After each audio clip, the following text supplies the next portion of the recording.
बिस्मिल्लाहिर्रहमानिर्रहीम। अस्सलाम वालेकुम। कैसे हैं स्टूडेंट्स? उम्मीद है कि सब खैरियत से होंगे। लिसानुल हिसाब के नए लेक्चर के साथ हम मौजूद हैं।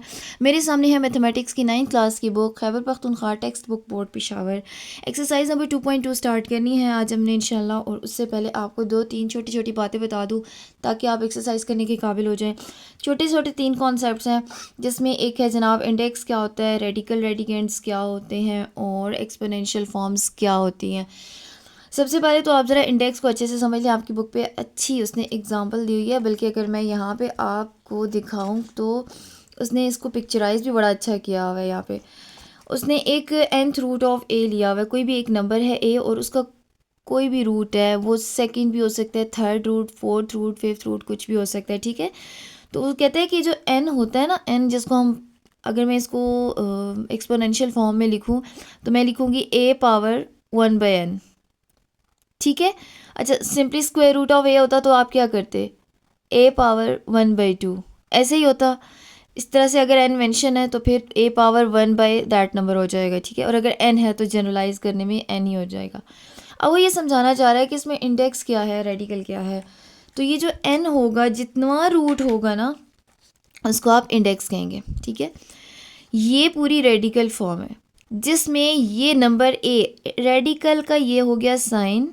ठीक है, और इस रेडिकल साइन के अंदर आने वाला नंबर जो होगा हम उसको कहेंगे रेडिकेंड। ठीक है, इस पूरी फॉर्म को रेडिकल फॉर्म कहते हैं। और अगर आपने इसे पावर की फॉर्म में लिख लिया like this, nth root of A था तो ए पावर 1/n हो गया। ठीक है, तो ये n इंडेक्स है, 1/n जो है इसकी पूरी पावर बन गई। a पावर 1/n जो है वो इसकी एक्सपोनेंशियल फॉर्म है। पावर वाली फॉर्म, एक्सपोनेंट वाली फॉर्म को एक्सपोनेंशियल फॉर्म कहेंगे। ठीक है, इससे पहले आप कम अज़ कम 7th या 8th में तो लाजमी आपने एक्सपोनेंशियल फॉर्म के बारे में पढ़ा होगा। एक्सपोनेंट जो है वो पावर को कहेंगे, जो भी पावर वाली फॉर्म होगी उसको आप एक्सपोनेंशियल फॉर्म कहेंगे। और अगर आपकी फॉर्म के अंदर स्टिल रेडिकल का साइन मौजूद है, यानी रूट का साइन मौजूद है, तो आप उसको रेडिकल फॉर्म कहेंगे। ठीक है जी, बस ये एक इम्पॉर्टेंट बात होगी इंडेक्स के हवाले से, रेडिकल फॉर्म के हवाले से और एक्सपोनेंशियल फॉर्म के हवाले से। बाकी आप देख लें, उसने डेफिनेशन में भी अच्छा एक्सप्लेन किया हुआ है कि अगर nth रूट ऑफ ए एक रियल नंबर हो and n is positive integer, ये बड़ी ही इम्पॉर्टेंट बात है कि n जो है वो कोई नेगेटिव नंबर ना आ रहा हो। ठीक है, ग्रेटर देन 1, और यानी कि 0 भी ना हो, 1 से ग्रेटर हो, 1 भी ना हो। यानी यहाँ पे ऐसा नहीं है कि आप 1 n की जगह 1, तो क्या 1/1 कैसे होगा? यानी जब आप रूट हटाएंगे 1/, लिखेंगे तो n की जगह क्या 1 लिखेंगे? ये भी नहीं होना चाहिए। ज़्यादा से ज़्यादा 2 और फिर उससे आगे नंबर स्टार्ट होने चाहिए। ठीक है, एनीवेज वो 2 का मतलब ये है कि 1/2 बनेगा, पावर 1/2। और जब ऐसा होता है तो n की जगह कोई नंबर मेंशन नहीं होता। ठीक है जी, कहने का मतलब ये है कि जब सिंपली स्क्वायर रूट ऑफ ए होगा या रूट ऑफ ए होगा तो हम कहेंगे ए पावर 1/2, स्क्वायर रूट जिसको आप बोलते हैं। अभी हम क्वेश्चंस करते हैं, फिर आपको ज़्यादा अच्छा एक्सप्लेन हो जाएगा। एन कहलाता है जी इंडेक्स ऑफ द रेडिकल। ये साइन जो है वो रेडिकल का सिंबल कहलाता है। इसके अंदर आने वाला जो नंबर था ए, उसको हम रेडिकेंट कहेंगे। ये कितना रूट है? ये nth रूट ऑफ ए। जितना नंबर होगा ना आप कहेंगे इतना रूट है। फॉर एग्जांपल यहाँ पे 4 आता है तो आप कहेंगे 4th root of A.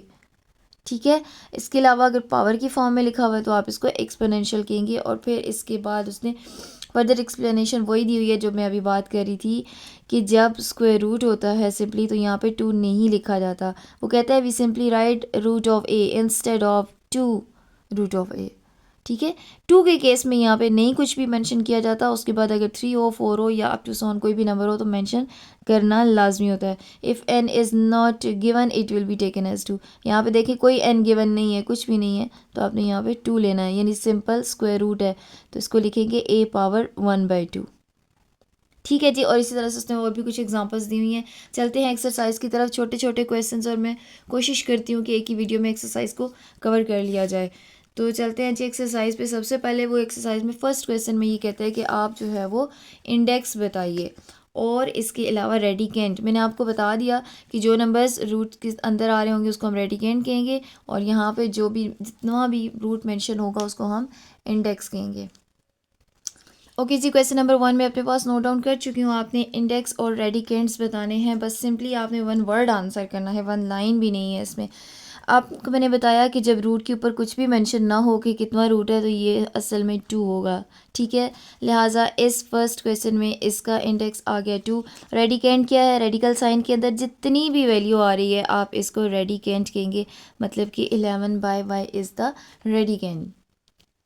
Next है जनाब आपके पास, अब देखिए आपकी को रूट बता दिया गया कि कितना रूट है, यानी n मेंशन है, 3 है तो इसका इंडेक्स हो जाएगा 3। इसके अलावा रेडिकेंड क्या है? रूट के अंदर आने वाली पूरी की पूरी वैल्यू, यानी 13/3x इज़ द रेडिकेंड, ठीक है। अब यहाँ पे अगर प्लस माइनस भी दिया हुआ ना वो भी रेडिकेंड में लिखे, बस रूट के अंदर जितनी भी वैल्यू आ रही है वो सारी की सारी रेडिकेंड होगी। नेक्स्ट देखिए जी, फिफ्थ रूट ऑफ AB², तो फिफ्थ रूट इसका 5 जो है वो इंडेक्स हो गया और रेडिकेंड AB² आ गया, ठीक है जी। नेक्स्ट क्वेश्चन में कहता है कि ट्रांसफॉर्म करें the following into exponential form. अब देखिए क्वेश्चन नंबर 2 में आपको जितने भी पार्ट्स दिए जाएंगे वो आपको रेडिकल की फॉर्म में, रेडिकल मैं इसको इसलिए कह रही हूँ क्योंकि रेडिकल का साइन यूज़ हो गया, इसको सिंपली आपने रेडिकल के साइन को हटा के एक्सपोनेंशियल फॉर्म बनानी है, यानी कि एक्सपोनेंट्स की फॉर्म में, कुछ सिंप्लीफिकेशन नहीं करनी। इसका अगेन वन वर्ड आंसर ही मैं कहूँ अगर, देखिए 36 को अपनी जगह पे रहने दे, रेडिकेंड का कोई काम नहीं है यहाँ पे, सिर्फ आपने इस रूट को ख़त्म कर देना है। तो पावर अब मेंशन नहीं है ना, तो जब मेंशन ना हो तो क्या होती है, पावर 1/2 हो जाएगी। हालांकि स्क्वायर रूट ऑफ 36 आप सॉल्व कर सकते हैं, लेकिन आपने सॉल्व नहीं करना क्योंकि डिमांड इसमें सिंप्लीफिकेशन की नहीं है, बस आपका यही आंसर है, ठीक है। और आपने ट्रांसफॉर्म करना है सिर्फ। नेक्स्ट पार्ट में देख लें, स्क्वायर रूट ऑफ 1000 दे रहा है, तो अब आप इसको क्या करोगे, 1000 रेडिकेंड के साथ आपने कोई काम नहीं करना, बल्कि पावर इसकी जो है वो चेंज कर देनी है सिर्फ, और पावर क्या हो जाएगी, कुछ भी मेंशन नहीं है तो अगेन पावर 1/2 आ जाएगी, ठीक है। देखिए जी, क्यूब रूट ऑफ 8 में आपने क्या करना है, रेडिकेंड का कोई काम नहीं है, जस्ट पावर बना देनी है, एंड दिस इज़ 1/3, जो भी मेंशन हो ना उसको 1 की फॉर्म में लिख देना है। नेक्स्ट देखिए, अब इसको इसने एक जनरल सा नंबर दिया हुआ है, nth रूट ऑफ क्यू, तो आपने क्या करना है, इसको रेडिकेंड एज इट इज़ लिखिए और पावर में उस nth रूट को 1/n की फॉर्म में लिखते हैं, ठीक है जी। नेक्स्ट देखिए, अब ये उसने प्लस माइनस और अब देखिए इसने बाइनोमियल दे दिए, दो वैल्यूज़ दे दिए, कोई भी काम नहीं करना आपने, रेडिकल को as it is, sorry radicand, ये वैल्यू जो है वो 5 - 6a² होल पावर 3, ऐसे ही उसने कंफ्यूज करने के लिए कुछ पावर्स अंदर कुछ बाहर दे दी, प्लस माइनस के साइंस दे दिए, दो टर्म्स दे दिए। आपने कुछ भी नहीं करना, सिर्फ रेडिकल के साइन को हटाइए और होल पावर 1/2 कर दे। ये देखिए ये फिर मेंशन नहीं है तो आप इसको क्या कहेंगे, 1/2, ठीक है। अब यहाँ सिंप्लीफिकेशन तो नहीं करनी, लेकिन आप छोटा सा ज़रा पॉइंट नोट करें कि एक तो ये होल पावर है छोटी ब्रैकेट के लिए 3, और फिर उसके बाद ऊपर एक और होल पावर है। तो एक्सपोनेंशियल लॉ ये कहता है कि जब पावर के ऊपर पावर आ जाए तो आपस में मल्टीप्लाई हो जाती है। This is not the simplification, ठीक है। अब आप कहेंगे कि हमने सिर्फ वन वर्ड आंसर करना था, तो यहाँ पे पावर को पावर से मल्टीप्लाई करना क्यों ज़रूरी है, तो वो इसलिए ज़रूरी है क्योंकि हम एक्सपोनेंशियल फॉर्म बना रहे हैं, तो एक्सपोनेंशियल फॉर्म में एक एक्सपोनेंट तो होना ही चाहिए। तो यहाँ पे पहले तो एक टर्म के ऊपर पावर आ रही है, फिर होल पावर आ रही है, फिर उसके बाद होल पावर आ रही है, तो आप कितनी पावर्स को समझ पाएंगे। ये -6a², इसको तो बिल्कुल भी ना आपने नहीं छेड़ना, जस्ट 3/2 मल्टीप्लाई कर दें बस। अब ये किसी रेडिकेंड के ऊपर एक पावर आ गई है, ठीक है, तो ये इसका एक्सपोनेंशियल फॉर्म हो जाएगा। अच्छा जी, नेक्स्ट आ जाइए, क्यूब रूट ऑफ -64। अब देखिए उसने एक नेगेटिव नंबर दे दिया, कुछ भी नहीं करना आपने, -64 को एज इट इज़ लिखिए और होल पावर 3 इंडेक्स दिया हुआ है तो 1/3 लिखते हैं, and that is the transformation of radical forms into exponential forms, ठीक है। चलते हैं नेक्स्ट क्वेश्चन की तरफ। अच्छा, क्वेश्चन नंबर 3 पे आ जाइए। क्वेश्चन नंबर 3 में कहता है कि आप एक्सपोनेंशियल फॉर्म्स अब आपको दे दी गई हैं। देखिए पहले रेडिकल्स थी, आपने एक्सपोनेंशियल में किया, अब आपको एक्सपोनेंशियल दे दी गई, आपसे कहता है कि आप इसको रेडिकल फॉर्म्स बनाइए, ठीक है। अगेन वन वर्ड या वन टर्म्ड आंसर है इसका, तो आपने क्या करना है, इसको रेडिकल की फॉर्म बनानी है। अब आप ज़रा एक छोटी सी बात जो कि बहुत इंपॉर्टेंट भी है उसको नोट करें, क्या ये पावर 1/3 7 की है? जी हाँ। क्या ये पावर 1/3 इस माइनस की भी है? जी नहीं। अगर ऐसा होता अगर ये पावर माइनस की भी होती तो ब्रैकेट का यूज़ करके पावर लिखी जाती, यानी कि ये -7 होल पावर 1/3 होता, जबकि ऐसा नहीं है। स्टूडेंट्स यहाँ पे क्या करते हैं, -7 जल्दी में लिखेंगे और रूट बना लेंगे इसका थर्ड रूट। 1/3 का मतलब है ना थर्ड रूट, ठीक है, यही किया ना हमने थर्ड रूट के केस में 1/3। अब 1/3 आ गया तो थर्ड रूट। तो स्टूडेंट्स क्या करते हैं कि ये -7 के साथ ये नेगेटिव साइन भी ले लेंगे, हालांकि ये बिल्कुल गलत होगा, आपने ऐसा नहीं करना। उसकी वजह ये है कि ये नेगेटिव साइन का इस रूट के साथ कोई ताल्लुक नहीं है, क्योंकि ब्रैकेट का यूज़ नहीं किया गया। इसका मतलब है माइनस साइन अलग है। ये 1/3 सिर्फ 7 के ऊपर है, इसलिए रेडिकेंड के अंदर सिर्फ 7 आएगा, माइनस नहीं आएगा। And this is third root of 7। ठीक हो गया जनाब। अच्छा, एक चीज़ और नोट कर लें कि इंडेक्स आपने उस वक्त बनाना है जब पावर जो दी हुई हो उसका न्यूमरेटर 1 हो, ठीक है, 1/3, 1/4, 1/5। अगर 1 के अलावा कुछ होता है, जैसा कि ज़रा पार्ट नंबर 2 पे आ जाइए। अब पार्ट नंबर 2 पे देखें, यहाँ पे 1/2 नहीं लिखा हुआ, ठीक है। अब यहाँ पे आपको थोड़ी सी छोटी सी एक मेहनत ये करनी पड़ेगी कि इसको 1 की फॉर्म बनाएं। और वो कैसे बनेगी, देखें, अगर मैं x बेस के ऊपर यूँ लिख दूँ, मुझे न्यूमरेटर में 1 चाहिए ना, तो मैं ज़रा -3 को अलग कर दूँ। -3 × 1 लिख सकती हूँ मैं -3 को, ठीक है, डिवाइडेड बाई 2 लिख सकती हूँ। अच्छा, इसको मैं एक और फॉर्म बनाती हूँ, x पावर -3 × 1/2 लिख दूँ, तब भी ठीक है, सही है। अच्छा, मैंने आपसे कहा कि एक्सपोनेंशियल लॉ ये कहता है कि पावर के ऊपर पावर हो तो हम आपस में मल्टीप्लाई कर देते हैं। अब ये दो वैल्यूज़ आपस में मल्टीप्लाई हो रही हैं, तो मैं इसको पावर के ऊपर पावर कह सकती हूँ ना, लाइक दिस, ठीक है। अब ये देखिए, ये 1 की फॉर्म में आ गया। अब आप x पावर -3 को रेडिकेंड कहने के बाद इस 1/2 को रूट की फॉर्म दे दें, और आपको पता है कि 1/2 में यहाँ पे 2 मेंशन नहीं किया जाता, ठीक है। ये 2-3 स्टेप्स हमने क्यों किए, इसलिए कि यहाँ पे 1 की फॉर्म नहीं थी। अब आ जाइए नेक्स्ट पार्ट पे, यहाँ पे 1 है, कुछ भी करने की ज़रूरत नहीं है। -8 को एज इट इज़ लें, ब्रैकेट का यूज़ किया गया है, इसका मतलब है 1/5, इस माइनस के साथ 8 के साथ पूरी पावर है, अच्छा ठीक है, 1/5। तो इसको अब आप जब रूट की फॉर्म बनाएंगे तो 1/5 को यहाँ पे सिंपली 5th रूट मेंशन कर दें, यहाँ पे आपको वो वाली मेहनत नहीं करनी पड़ेगी, ठीक है।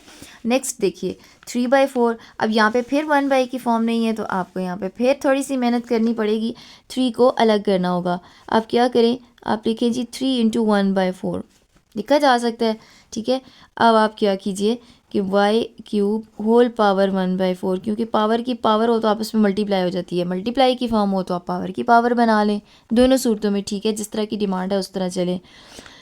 अब y³ बन जाएगा आपके पास रेडिकेंड, और ये हो जाएगा जनाब 4th रूट, 1/4 को 4th रूट बना देंगे, ठीक है। नेक्स्ट देखिए, फिर से उसने दे दिया है 4/5, और यहाँ पे फिर 1 की फॉर्म नहीं है। आप क्या करें, फिर से 4/5 को 4 × 1/5 कर लें, फिर वही बात, दो वैल्यूज़, दो पावर्स आपस में मल्टीप्लाई हो रही हैं, तो आप इसको पावर की पावर बना दें। अब ये 1 की फॉर्म में आ गया, b⁴ को रेडिकेंड कहने के बाद 1/5 को 5th रूट का नाम दे दें, so this is 5th root of b⁴, ठीक है। नेक्स्ट देखें, ब्रैकेट का यूज़ किया गया, इसका मतलब है 1/q जो है वो 3 की भी पावर है और x की भी है, लेकिन हमें इसमें कोई मज़ीद मेहनत की ज़रूरत नहीं है, क्योंकि 1 की फॉर्म में मौजूद है। तो 3x एज अ रेडिकेंड आ जाएगा, और रूट कितना बन जाएगा, qth रूट ऑफ 3x, ठीक है। अभी उसने एक जनरल सा रूट दे दिया है, ठीक हो गया जनाब। चलते हैं जी नेक्स्ट क्वेश्चन की तरफ। और यहाँ तक अभी तक हमने सिर्फ ये सीखा, इंडेक्स क्या होता है, रेडिकेंड क्या होता है, रेडिकल साइन किसको कहते हैं, एक्सपोनेंशियल फॉर्म्स को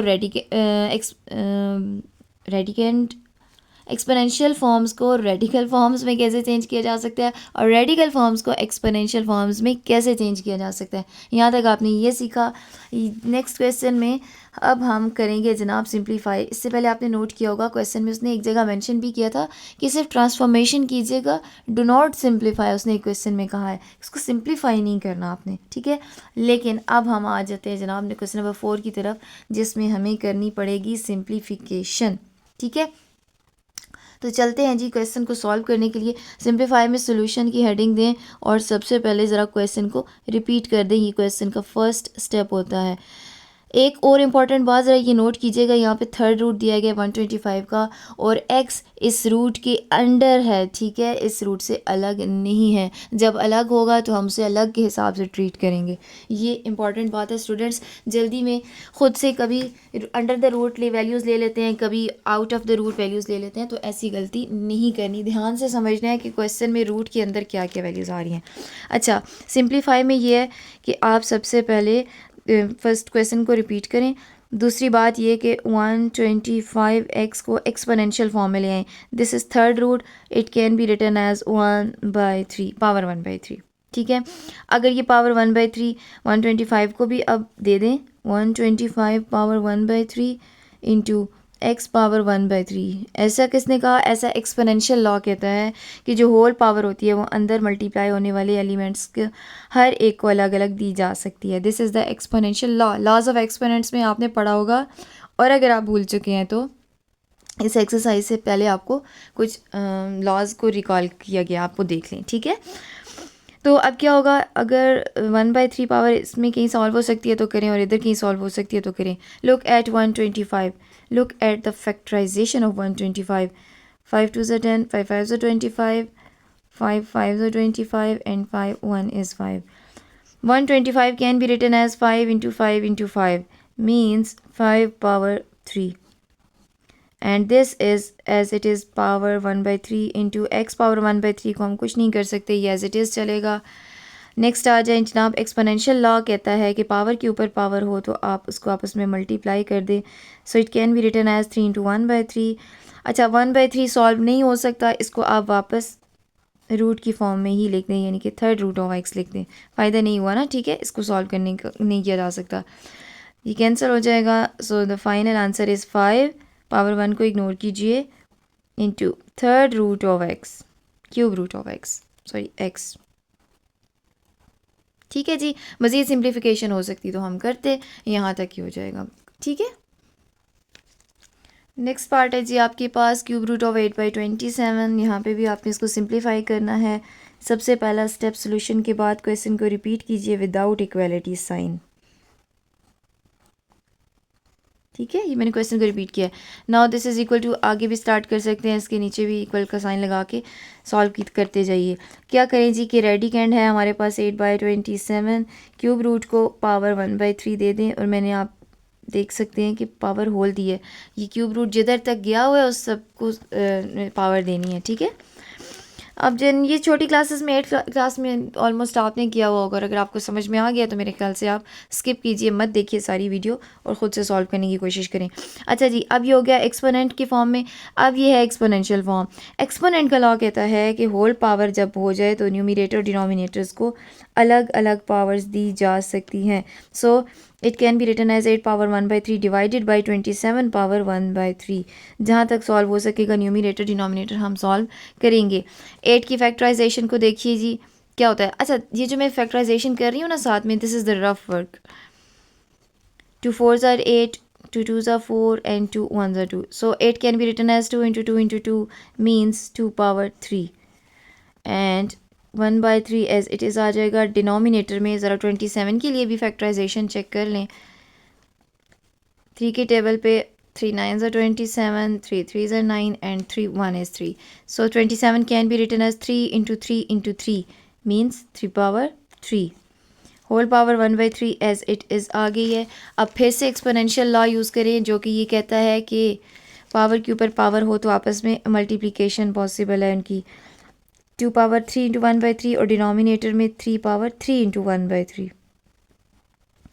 ये पावर्स सॉल्व हो जाएंगी and we are only left with 2 power 1 divided by 3 power 1 और ओनली 2/3। ओके जी, नेक्स्ट पार्ट है आपके पास स्क्वायर रूट ऑफ। यहाँ पे कोई भी मेंशन नहीं किया गया इंडेक्स, तो इसका मतलब है ये पावर 1/2 ही होगा सिंपली। सोल्यूशन के बाद सबसे पहले क्वेश्चन रिपीट कीजिए। That is 625x cube y power 4 whole divided by 25x y square whole square root, ठीक है जनाब। दिस इज़ इक्वल टू, अच्छा होल स्क्वायर रूट भी और अंदर भी आप देख सकते हैं कि वैल्यूज़, और इनको मैं ज़रा एक स्टेप और सिंप्लीफाई करने के लिए थोड़ा नंबर्स को अलग कर लेती हूँ। Into x cube by x, same variables को इकट्ठा कर लेती हूँ और y power 4 by y square को भी इकट्ठा कर लेती हूँ। स्क्वायर रूट फ़िलहाल अपनी जगह पे है, मैंने इसको ट्रांसफॉर्म नहीं किया है एक्सपोनेंशियल में। उसकी वजह यह है कि मैं देखती हूँ कि अंदर भी कुछ सॉल्यूशंस पॉसिबल है, वो हो जाए तो फिर मैं इस फॉर्म को चेंज कर लेती हूँ। अच्छा, अब आप यहाँ पे ज़रा नोट कीजिए 25 की टेबल पे ये सॉल्यूशन पॉसिबल है। आप अंदर ही अंदर पहले इसको सिंप्लीफाई कर लें, बाद में रूट सॉल्व कर लें। अगर आपको ये मुश्किल लग रहा है तो आप इस रूट को अलग अलग लेके पहले रूट सॉल्व कर लें, फिर अगर एंड में एक सिंप्लीफिकेशन पॉसिबल है तो भी कर लें। दोनों सूरतों में ठीक है। मैं यहाँ पे ये सिंप्लीफिकेशन करती हूँ। 25 ज़रा आ जाएगा 625, so we are left with only 25। And look at this, exponential law कहता है कि बेसिस सेम हो, एक पावर ऊपर हो एक पावर नीचे, इस वक्त डिनोमिनेटर में 1 है तो ये शिफ्टिंग के बाद एक्स पावर 3 तो एज इट इज़ है, ये ऊपर जाएगा तो पावर -1 हो जाएगी और इकट्ठे भी हो जाएंगे एक्स दोनों। ठीक है, एक्सपोनेंशियल लॉ कहता है ऐसा। सिमिलरली यहाँ पे देखिए सेम बेसिस हैं, वाई पावर 4, डिनोमिनेटर वाला वाई स्क्वायर जब ऊपर जाएगा तो -2 हो जाएगा। स्क्वायर रूट को मैंने अभी तक सॉल्व नहीं किया है क्योंकि मैं अंदर ही अंदर सोल्यूशंस कर रही हूँ। अच्छा जी, 25 इंटू एक्स पावर रह जाएगी हमारे पास 2 और यहाँ पे भी वाई पावर 2 रह जाएगी। स्क्वायर रूट को अभी भी सॉल्व नहीं किया गया। अब अंदर मज़ीद सिंप्लीफिकेशन पॉसिबल नहीं है। स्क्वायर रूट को जब ट्रांसफॉर्म करेंगे हम एक्सपोनेंशियल फॉर्म में तो क्या होगा, जितना भी रेडिकेंड है वो सारा पावर 1/2 के साथ आ जाएगा। अब एक्सपोनेंशियल लॉ कहता है कि पावर हो, एक्सपोनेंट हो एक और अंदर वैल्यूज़ मल्टीप्लाई हो रही हों तो आप सारी वैल्यूज़ को बारी बारी अलग से ये पावर्स दे सकते हैं। यानी कि 25 power 1/2, x square power 1/2 and y square power 1/2। ठीक है, 25 पावर 1/2, 25 की फैक्टराइजेशन में 5 इंटू 5 यानी कि 5 का स्क्वायर पावर 1/2 इंटू, यहाँ पे एक्सपोनेंशियल लॉ कहता है पावर के ऊपर पावर हो मल्टीप्लाई कर दे तो कर दे जनाब। यहाँ पे भी सेम एक्सपोनेंशियल लॉ है, पावर के साथ पावर हो तो आपस में मल्टीप्लाई हो जाएगा। यहाँ पे भी वही लॉ अप्लाई होगा, पावर के ऊपर पावर मल्टीप्लाई होने के बाद कैंसिल हो जाएगा। We are left with 5 power 1 into, ये कैंसिल होने के बाद सिर्फ x, ये कैंसिल होने के बाद सिर्फ y रह जाएगा। सो सिंप्लीफाइड फॉर्म इसकी आ जाएगी 5xy। ठीक है जी, नेक्स्ट पार्ट है हमारे पास 3y - 5 होल स्क्वायर और होल स्क्वायर रूट है। यहाँ पे कुछ भी मेंशन नहीं है, मतलब कि पावर 1/2 है। फर्स्ट ऑफ ऑल इसको सोल्यूशन के बाद क्वेश्चन रिपीट कर दें, that is square root of 3y - 5 whole square. इसको सिंप्लीफाई करना है। 3y - 5 का होल स्क्वायर है तो इसको अलजबरा के लिए ओपन नहीं करने लग जाना, पहले देख लें ज़रा स्क्वायर रूट क्या कहता है। स्क्वायर रूट का मतलब है जी के होल पावर 1/2। अब एक्सपोनेंशियल लॉ कहता है कि पावर के ऊपर पावर हो तो उसको आपस में मल्टीप्लाई कर लें। 3y - 5 whole power 2 into 1/2 and this is equal to 3y - 5 whole power 2 से कैंसिल हो जाएगा, 1 आ जाएगा और फाइनली आप 1 को इग्नोर कर दें तो सिंपली आपके पास 3y - 5 आ जाएगा and that is the simplification. जी, नेक्स्ट क्वेश्चन है हमारे पास 6 स्क्वायर रूट ऑफ 18। अब ज़रा गौर कीजिएगा कि ये 6 मल्टीप्लाई हो रहा है स्क्वायर रूट ऑफ 18 के साथ। This is not 6th root of 18। ठीक है, ये 6 इसका इंडेक्स नहीं है, ये याद रखिएगा। क्वेश्चन को गौर से देखा करें, उसको समझा करें, फिर उसके बाद उसका सोल्यूशन किया करें। क्वेश्चन को मैं रिपीट कर चुकी हूँ, 6 आंसर तक साथ चलता रहेगा क्योंकि ये इंडेक्स फॉर्म नहीं है। 18 के ऊपर सिर्फ स्क्वायर रूट है तो इसका मतलब है ये पावर 1/2 हो जाएगा। 6 साथ में मल्टीप्लाई होता रहेगा। ठीक है, 6 का इसके रूट के साथ कोई ताल्लुक नहीं है। ठीक है जी, पावर 1/2 है। 18 की फैक्टराइजेशन रफली आप चेक कर लें। 2 9s are 18, now it says 3 3s are 9 and 3 1 is 3. 18 can be written as 2 into 3 into 3. 6 multiply होता रहेगा साथ ही। 18 is 2 into 3 को मैं 3 का स्क्वायर लिख देती हूँ, पावर 1/2। ठीक है, 6 इंटू, अब देखिए ये होल पावर 1/2 है तो एक्सपोनेंशियल लॉ कहता है कि अंदर आने वाले हर एलिमेंट को पावर मिलेगी। ठीक है, तो 2 को भी पावर 1/2 मिलेगी और 3 स्क्वायर को भी पावर 1/2 मिलेगी। ठीक है, अब आ जाइए जी नेक्स्ट पार्ट पे। 6 into 2 power 1/2 as it is रहने दें इसको। ये तो सॉल्व नहीं हो सकता, 2 को मैं मज़ीद नहीं तोड़ सकती। यहाँ पे देखिए एक्सपोनेंशियल लॉ अप्लाई हो रहा है कि पावर के ऊपर पावर हो तो वापस मल्टीप्लाई हो जाएगी। 2 कैंसिल होने के बाद यहाँ पे सिर्फ रह जाएगा आपके पास 3 पावर 1 या सिर्फ 3। ठीक है जी। अब आप देखें कि ये तो सॉल्व नहीं हो रहा, 2 पावर 1/2 एज इट इज़ चलता आ रहा है, तो मैं इसको वापस स्क्वायर रूट की फॉर्म दे देती हूँ। ठीक है, और बाकी जो है वो नंबर के साथ मल्टीप्लाई हो जाएगा। 6 × 3 इज़ 18, 6 3s are 18 and square root of 2।